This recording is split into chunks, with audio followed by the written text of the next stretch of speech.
how did you and Hella meet? And and when did you approach her about joining her team for a pro team? When I approached her, it was I saw her because we're friends on Facebook. I actually know Helle from back in the days when I competed in women's physique. I lived in Copenhagen, and she did too. She was the first Danish IFB Pro bodybuilder. So of course I was a fan at once, but I got to know her and I trained in the same gym as her. So yeah, I followed her journey all the way, and she put up this post on Facebook. I saw it in the morning that she was retiring, and I just started crying because look, that was yeah, it was huge. So, and then she was putting out this 1 year coaching you could win, and I just went to work and I had a break, and I thought, what the fuck, I'm just gonna do it, and I approached her before, and actually I couldn't afford her at the time. So this was an opportunity for me, which I did not think that I would win, but I did. So yeah, Well, I think you had a way in because you knew her. I think she knew you, and I think she saw your potential. yeah, And the thing is that we have like someone like Hella, who I say is a great. I mean, she's been a Olympian, two-time Rice Phoenix champion. I yeah, know for myself when I heard she was retiring, I say, oh, because the fanboy in me, and also I have to miss my crimes, Katrina. I love you, pump muscular women, y'all psych me. yeah, And you know what? It's important for her life to find something outside of the sport. mm, yeah. Yeah, so it was actually it was beautiful and sad, and at the same time. So, but I followed her for her first, yeah, with all the steps all the way, and yeah, it's just huge when you know someone, and I know Helle. She's enormous. She has like this energy in the present. She is so original and extremely present. I mean, I am really fond of her and her as a person also. So she has a very very good heart, and that's why she has come that far. So she's all the way through. Mhm. Yeah. So, what was that experience the first time you started competing? Because that was back in the early 2000s. Yeah, that was back then. I did my first. I did the old steps. I started as a very small girl, and it was a little bit scary by then. We were only 600 members in the IFBB Denmark, and so everybody knew each other, and I thought the women were killing me. Oh my God, how can I look like that? So I was pretty scared. They shredded me, and but I started, and of course I did not win the first time, but I got to go to the finals. So in body fitness, so the figure class. So I competed in the figure class a couple of times, and I loved it. But I just could not get my legs as I wanted, and the mass. So I needed to work a couple of years, and then I competed again, and then I got to develop in the body as my age went by, and yeah, so I had another muscle quality, so I had to move up in degrees, and I ended in classic bodybuilding. It was called by then, and I loved that. It was beautiful. I mean, that reminded me of the 80s and that physique, and but they took it out, and then they made women's physique. So I competed in that, and that was my. I think I was in that 2 times women's physique, but I loved the routine and all the prep. But I just it's like a sweater. I did not feel the sweater fitted me, so yeah, I was loving the lifestyle, and I wanted to yeah, just live it, just and work on my body in a different shape and way. So I toned my body down in the upper body, and did a lot of years just toning down. That was not easy either. So Mhm. then It's, the wellness division came. That's only 5 or 6 years ago. Soon 5 years. yeah, I think it was brought in right about 2017, but didn't really get to it's more established until about 2018 Yeah. because you at the time I think women's bodybuilding was kind of like at the point where it's about on its way out, and they wanted another division that had a great aesthetic, like for those women who were more aesthetically bottom heavy dominant, Mm. bigger hips, bigger waists, thicker thighs, those girls who couldn't really get as lean and conditioned for like um, figure or physique, or the girls who were too big for bikini. Yeah. Yeah. Yeah. So So it's like a hybrid of yeah. yeah, and it's, like I said, I pay attention to it. I'm not saying I'm a big fan of it. I mean, with me, like I said, I grew up in the '80s, and I grew up around when Schwarzenegger was getting out of the sport. You had Lee Haney coming in. You had Franco Colombo. You had guys like Samir Banu, Lee Labrada. Yeah. Those guys like Beckel, Apple Beckles, and so many of those other guys. And um, then the women started really moving up. Rich McLeish, Carla Dunlap, and then you had Corey Everson. And one of my favorites back in the day was Bev Francis. Angela Langer, she's from Germany. Uh-huh. Ella von Mars. I think she was Dutch. I believe she was. But Yeah. that was a classic look. And then it evolved to Linda Murray and to Laura Craval and so many other women over the years. The sport has evolved, especially when it Yeah. comes down to the women.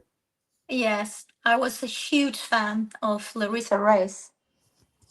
Yeah, yeah. She was awesome. She was very pretty. Great look. She's from the South. She's from Alabama. So She's from so Alabama. yeah, yeah. I mean, there were some amazing ladies back in the day. So Yeah. why were you gone for so long? Because this is you were out for a long time. Yes, I was. I actually had, I mean, yeah, that's a long story. So I got sick. I'm actually educated a wig maker and also a hairdresser and a cosmetic. So I had my own salon in Copenhagen. So that was easy for me when I was competing. I could just manage my time, and then I couldn't work 1 year. Yeah, it took a lot, but it was yeah. But one day I just could not walk, so it yeah, I was going to the movies, I remember, and that I could not walk. So I have been in pain for many years, but yeah, I just kept going. So, and I competed, and yeah, I just thought maybe that's just how I'm feeling, and that's just the way it is. You get used to that. But I couldn't walk in the end, and they carried me to the hospital, and it turned out that I had like a hip disease. So I got through surgery. And I couldn't go back to work. And yeah, then a lot of stuff happened. I lost my apartment because, when you have your own store, it's a lot of money going out, and when you're still sick, you can't go. So yeah, I got homeless. So I bought a tent from my last money, and I moved in a tent with my dog for 6 months. So yeah, and I just worked my way up, and met some good people that helped me, bought a car so I could just pay them off, and so I could earn money and keep going. And then I met on Instagram my Norwegian husband. So he contacted me, and he's also one of the guys I have been reading about and following on the blog, in that body magazine. So I just thought, what the fuck is he? Is this for real?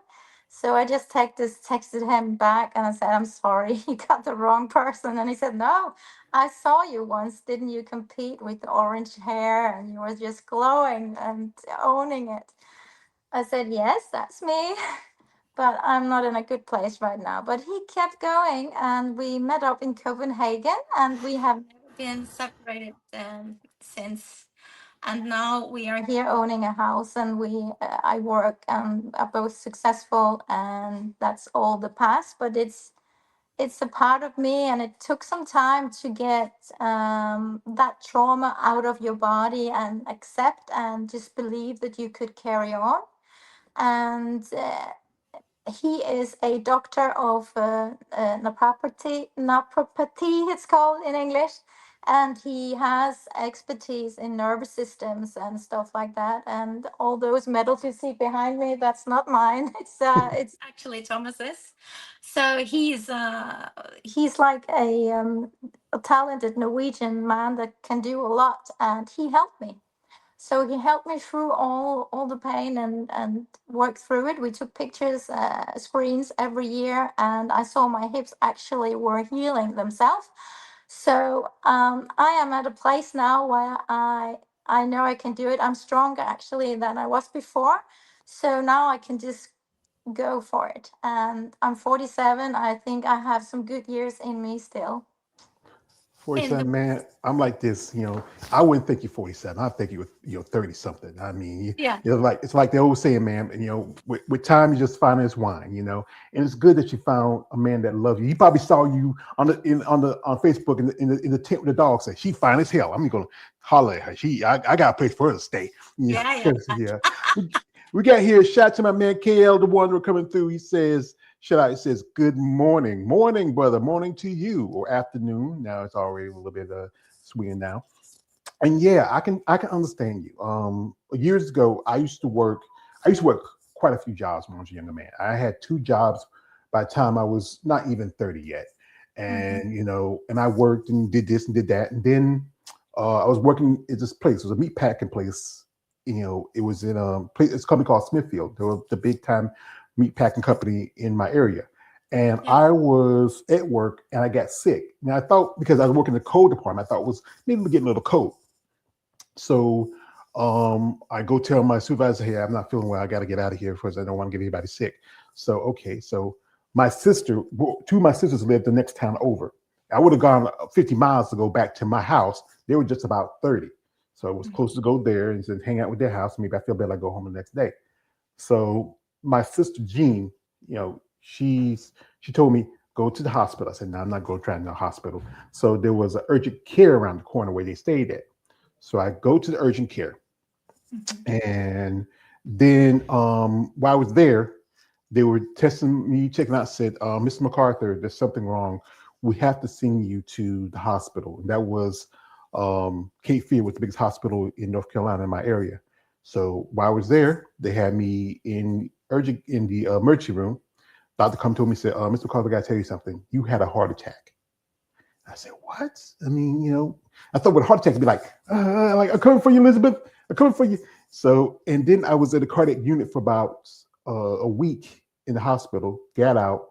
I was seeing a specialist, and seeing another specialist. Another specialist told me that, Mr. MacArthur, you're going to need a pacemaker. I've been having it for 12 years, and I can understand you. I mean, I couldn't work too much, and then I did get back to work for a good while. Then my mom got sick, and then I take care of her.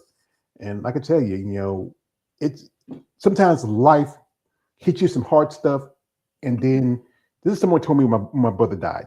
God don't put no more on us than we can bear. Mm, Sometimes we will bend, but we can never break. mm.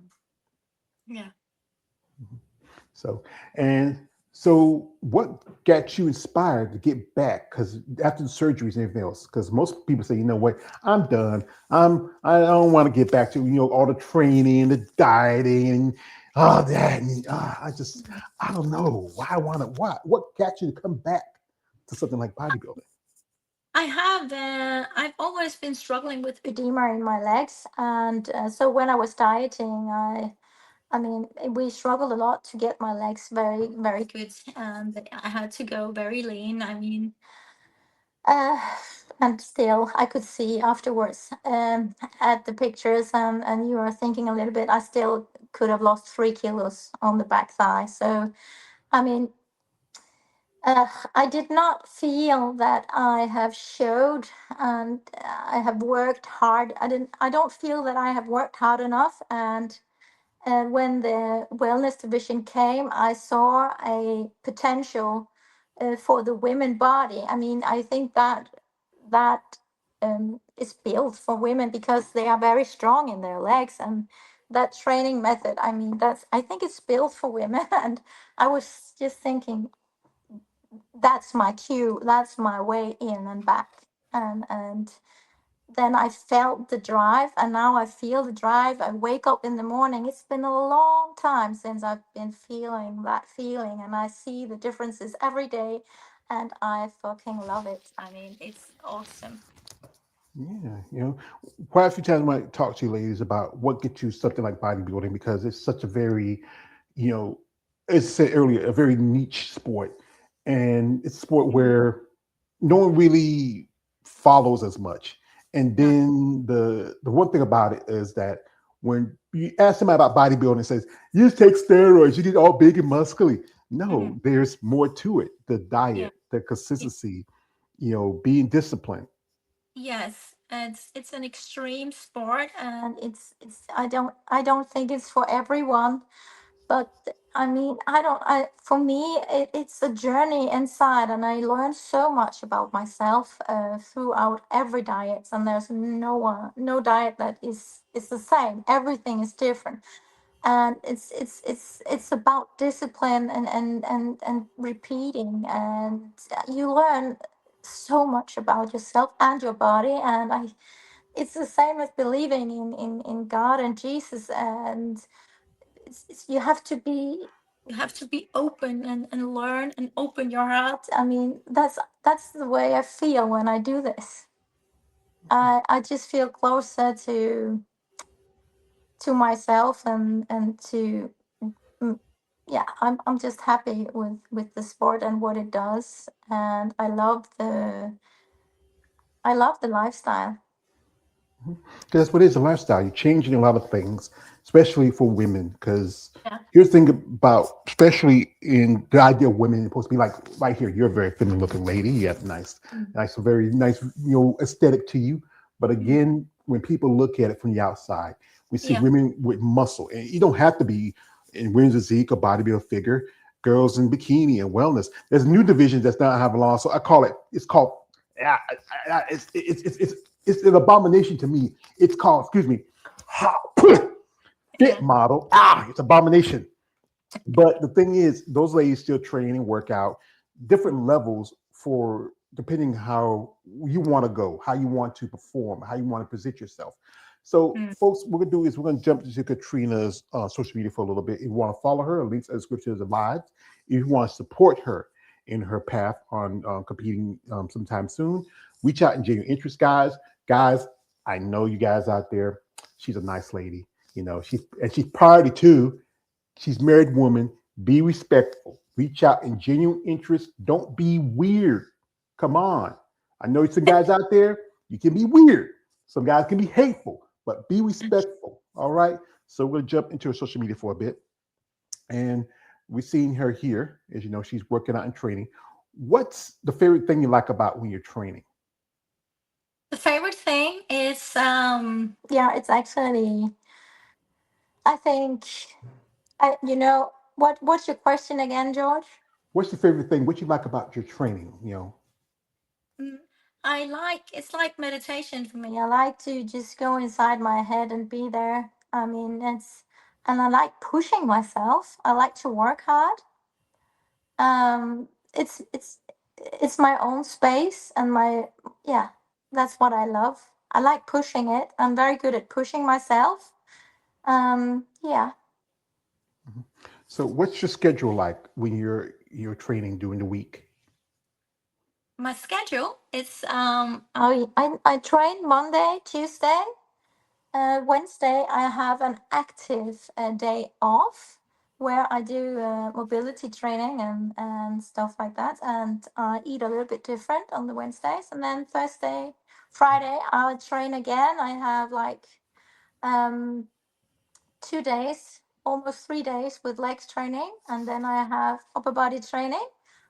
I train my shoulders less than I have been doing before. So it's just with many repetitions, and I am developing and getting better in my discipline on the leg training. So I do my reps better, deeper, and slower. So I get the tension better. So that's what I'm working on now. So it's 5 6 days training with active pause days. Mhm. Which is mhm. your favorite workout when you're training? Which is the one you love the most when you get into the gym? It's actually I think I love The Bulgarian split squat. Ooh, yes, everybody hates that, but I learned to love Love it, and now I just love it. And I had to do like pendle squats. We were talking a little bit about that one, Michele and me. because of my hips, but I was sick the first week, and then it just now it's nothing. Now I worked on it and the bottom resistance, so I like a challenge. So it's definitely Bulgarian split squat and and the pendle. Yeah, the Bulgarians, I think those are like, I remember I interviewed a lady, she turned pro a while back. She's actually a Bulgarian. And she told me a story how her and I think one of the wellness girls were doing split squats together. A Bulgarian doing split squats with a Puerto Rican. And that was Yeah. really funny. But which the one that you know what, when you get in the gym says and your coach says, this is on the schedule, and you say, I don't want to do it. No, I want to do the shit. No, I don't want to do it. No, no, no, no. Yeah. Which is the What one you was your don't Which is your least favorite? The one you say, I don't want to do it when you get into the gym. oh um Okay, I think that's bicep. So you don't like doing any upper body. I don't like doing bicep curls.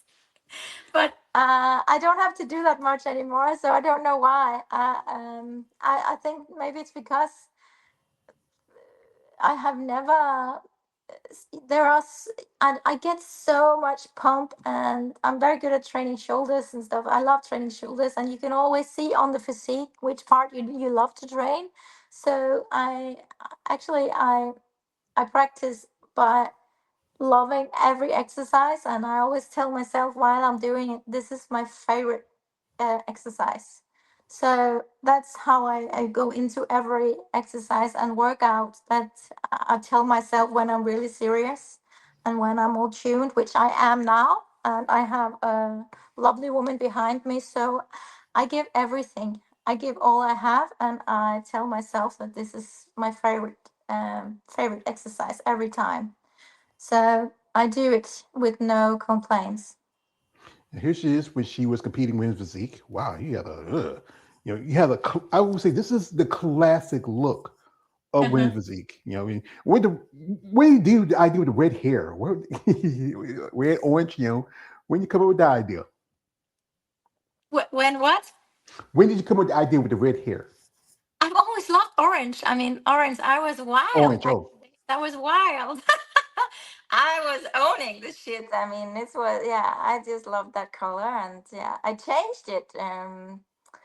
I changed it. I mean, I actually shaved my head a couple of times. So I shaved all my hair off when I got sick. So I started new, and then I moved to Norway, and it was very classic. They did not allow colored hair here. They were very. There was a lot of opinions about my hair. So yeah, I toned myself a little bit down, and yeah, a little bit more classic, and I liked it. well, ma'am, you do look lovely. No matter, hey, as men, hey, you could be bald, be you Yes. could be have a Yes. head full of hair, and women like you, hey, we don't care. Yes. But I think everybody has their idea what considered feminine by the standard. Mm. And again, Yeah. ma'am, you are a lovely lady, and and you put in that time into work and the training to build your body. Yeah. It's good to find something out of sport that gives you that.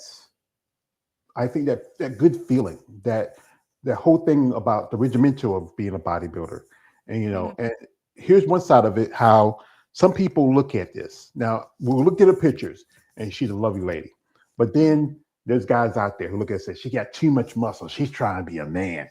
What the hell are y'all looking at? I don't know what that. It's just I think there's always going to be some prejudice to something that's not the norm. Because you talk about when you were in Norway, you don't like your orange color hair, but that's just hair. It shouldn't matter It's about every. your hair. Yeah. I have been having my first competition. My boyfriend left me because of he was feeling he had lower self esteem. I was in better shape than him, and I respected him for being that honest. So I said, "That's cool. That's cool." But and then I was seeing a lawyer at another time, and he left me also because he said, "You look like a man."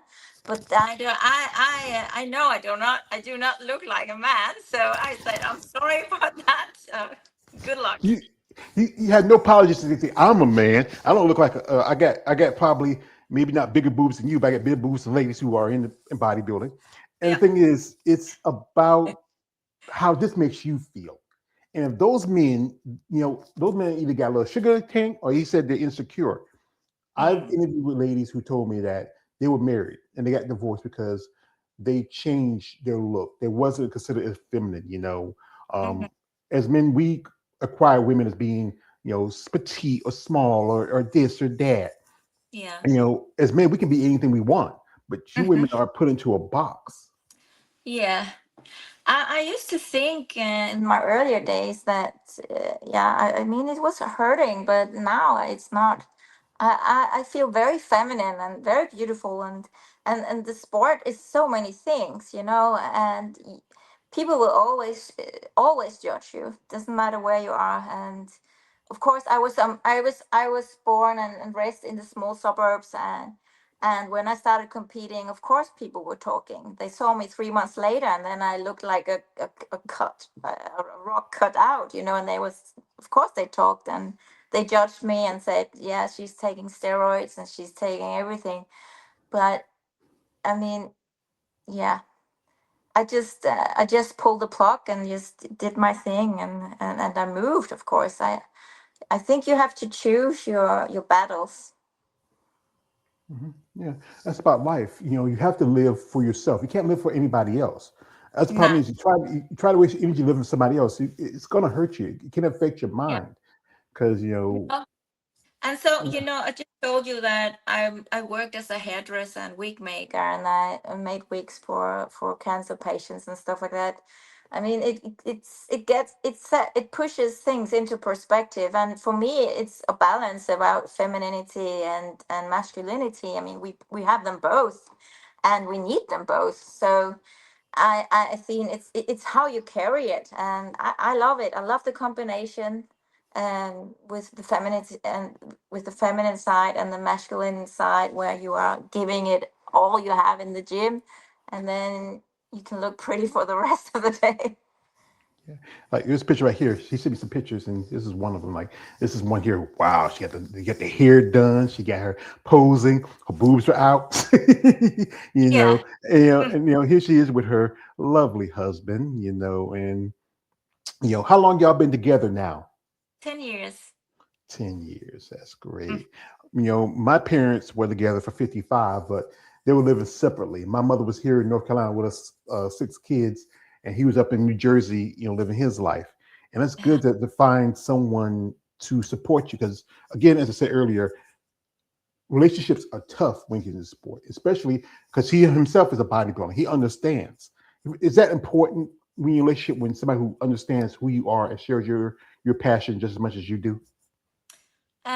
They don't necessarily need to share my passion, but I think it's very important to show engagement. I mean, if I don't like boats, I mean, he loves boats. I just need to take a book and read a little bit about it. I need to show enthusiasm and engagement. So if the engagement is not there, I mean, it's not going to work. And he supports me, of course, and he's engaged, and um, yeah, I could not find a better partner, but I think it's just his person in general that are just a lovely person. Yeah, it's good that you found that because it's most definitely because bodybuilding is a sport that can be mentally, physically, emotionally, spiritually, and even the big part financially draining. Prepping for shows. Like one thing is like people don't understand. You could say, "Oh yeah, she's taking steroids," but the thing is, that's only for recovery. It's Yeah. part of the process. If you don't stick to a diet, you don't be consistent. You don't. Everything's not going to be a magic pill. No. Mhm. Yeah. We have here a comment from a man. Shout out to my man KL. One that says she looks uh like Like Michelle fight. Pfeiffer a bit. Yeah, yeah. Thank you. What if there was a celebrity that you feel like you looked like the most of, who would it be? It would be now the name just it's Angelina Jolie. I see it a bit. It's the lips. I mean, And I have my back hair up, and it's actually it's all right. maybe next time for I don't know if y'all celebrate Halloween in your country, but maybe you can dress up as Tomb Raider. He can dress up as a superhero or something. Yeah.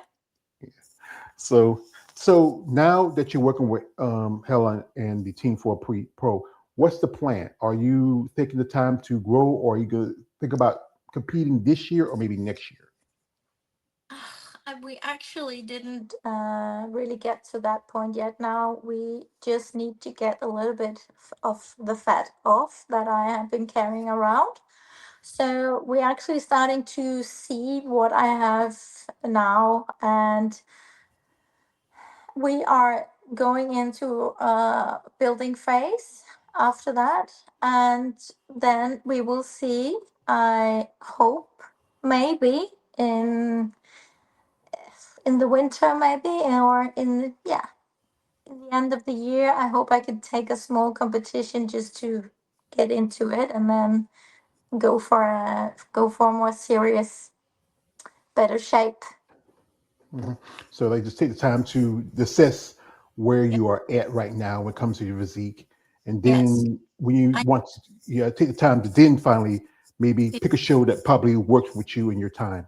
Yeah, and yes, and it works. As I mean, it's been a long time since I have been down in that lower fat percent, and I, I, I've, I don't know actually what she wants, and we will be talking about it. But I need to build some parts still, so that I know and I can see that they are missing. But as my body shapes in, there are coming some good lines there. So I'm definitely not disappointed about myself and what we are going towards. So it's going to be good. So the Mhm. quads are been being worked on. Mhm. Yeah, especially with figure, you need the uh, good connection between your adductors and hamstrings. You want that overall fullness in the quads. Not so much about the upper body, but you still need to bring that up too, because you want a Yes. nice roundness condition in your shoulders. Because you're Yeah. not gonna see your back. We're gonna see you. We're not gonna see your back. We'll see your back side. But Yes. that's Yeah. important about when you do a division. You have to with working with the critique of it. Shout out to my man. Put my Omega glass for a second. Shout out to my man says he's like this. It says, do you have a show that is highlight for you? There is one in Denmark, the NPC Two Bros in uh, November. So I would try maybe to see if that could be a possibility.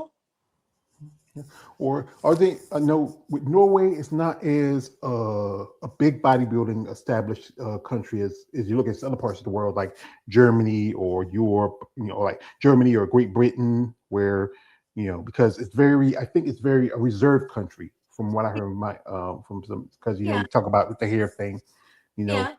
and But with other it's countries. mhm. Yeah. And I think with other countries, I think it's the opportunity because, if you go to Denmark, where that's your home country and that's where you started at, or you can go to Germany, which is also very popular. Just had the FIBO last weekend. It was just one of the, big, shows for the start of the season. Like you had Arnold Schwarzenegger Classic in the UK, was Yeah. just, I think it was about last month, Yeah. So as I was saying to you, I is there, okay, other than Hella, is there some other people in the sport that really inspire you as a bodybuilder? I mean, I was very fond of Franchelle Matos when she won the Olympia. She was definitely the game changer for me. So yeah, she was lovely, lovely. And I also have she's called she's Danish. She actually from my hometown. She's called Christina Dybdahl. She also moved to the US, and yeah, she's back in Denmark though, but I followed her for many years. Those women, I mean, Hella, She was the first, and then Christina Dugdale. Then it was Larissa Race, and after that, definitely Franchel Matos from Brazil. Yeah, I mean, there's quite a few ladies. I mean, like I was talking earlier, people like I was a big Queens fan, but I do respect her physique. Some of my favorites were Laura Corey Val coming up. I like Iris Kyle. She had a amazing physique. Yes, Iris Uh, Kyle, of course. She's a she, you icon. can you can say all about, but she has won 10 Olympians and Oof. Yeah. nine straight in her career. Oh. But one person right now I'm a big fan of, and that is Andrea Shaw. Yes, she is beautiful. She Beautiful physique. is. Yes, really beautiful. Beautiful physique. Many people tell me she has a beautiful personality. This is a true Mm. story I want to share with you. I have a friend. Her name is Eunice. She also knows Gina and the girls. She runs a Yeah. company, Bad Rap. They have a company where they do clothing and also they sponsor athletes. And they Uh-huh. also just a few weeks ago they helped. Shout out to my man David. Also, he runs his own channel called Female Bada Informed. They also help promote and sponsor the Triple O Dynasty earlier this month. And a while back, my friend Eunice, and this is Eunice right here. I'm gonna pull up a picture. She is also a bodybuilder. She competes in masters. There's me and Eunice at Tampa back in last year. Okay, yeah. Yeah, and the man in the middle is that's David Lee Roth. I got to meet David Lee Roth. I mean, from Van David. Halen. He was there hanging out because he was there. He's a big bodybuilding fan. Well, my friend Eunice, it was like about 3 years ago, and she Yeah. was at the Olympia when they had it in Orlando, in Florida. And she sent me. She said, "George, I'm seeing something in the mail." I said, "What is it?" It's a birthday gift. It's gonna be a little. It might be a little late, a week after the birthday. So what it is this issue of Must Development with Yeah. Andre on the cover. And what makes it so great about this, and why, and I know my man Kia, he's not gonna like this. I always bring this out because to me, to quote my other guy, if you get us something, Katrina, never do it for free. And for me, this is my payment. When Yes. the champion tells me she appreciates what I do and she thanks me Yeah. and loves my support, for me, this one keeps me going. When I get to with someone like Andrea, and I would love to meet her someday. I don't know. I probably act a fool if I do. Yes, Yeah, that's what happens. yeah. Because the thing is that um, people got to understand this sport is a very serious sport. You know, Mm. like I point this out, it's not as lucrative of a sport if you look at other sports where soccer, football, basketball, we can make a living. Mm. You're paying, like I remember you talking to me, you said we wanted to work hard before, but you couldn't afford it that time. And for you ladies, you have your expenses, your costs, your hair, your makeup, your presentation. You're a hairdresser, you know how to do hair. But with the men, if you look at that side, guys got to put on a pair of banana hammocks and board shorts. They don't need much because they do have their, like your husband, he has his costs when he gets prepping for competitions. But show day for y'all ladies, that's your biggest Mm. expense. Like, are Yeah. you looking for any other sponsors? Because being sponsored by Hill and them, you think you want to get any other sponsors? I yeah, no, I mean, I'm not looking at the moment. I would like to get sponsored in it's a Norwegian food store. I would like to seek sponsorship in there for the chicken maybe, but otherwise no. I'm yeah. If someone pops in, I will not say no. I mean, but I'll manage. I think so. Yeah. Well, you have a good man. He's a doctor. Yeah. He can sponsor you, and I think sponsorship does Yes. help. He And also, yes. I mean, I'm lucky. I can get tissue treatments and stuff. I mean, everything, and I can also I make my own bikinis. So that I will not use money on either. Or I have to buy this Spakowski rocks, but I mean, uh, yeah. I learned to do everything myself because of the expenses. So I used the Corona time for making my bikinis myself. So yes, I'm ahead of most of it. So of course the clothes would be nice to have good clothes and with a brand, but that I get through my work. So yeah, I'm pretty covered. Hmm. And how long you been making your own suits? Because that's one thing that helps save the cost of, Yeah. you know, as a competitor. hmm I made my own suits. Yeah, since yeah, I think 5 years, Yeah. 5 6 years maybe. So I made some suits for some others here in Norway that are competing as well. So when I have time, I do it for others too. But it is for my own part that I do it, and I also like it in a certain way because I have an opinion about how I want to look and how it's supposed to cut my body. So I think it's actually pretty cool to get all the way and get the finish line perfect. Yeah, because you know what you like, and Mm-hmm. that's the thing is, and Yeah, also it's a thing about because you want a nice fit, you want a suit that fits with your how your body is growing and developing, you yeah, know. yeah. And I knew a couple ladies who work as suits designers, and also they also sell and make suits for other competitors because it's a way to make a living in between shows. Like, are you still doing your hairdressing job, or is it like I said, you do what are you doing now for employment? Now I am. You mean what I'm working with now full time?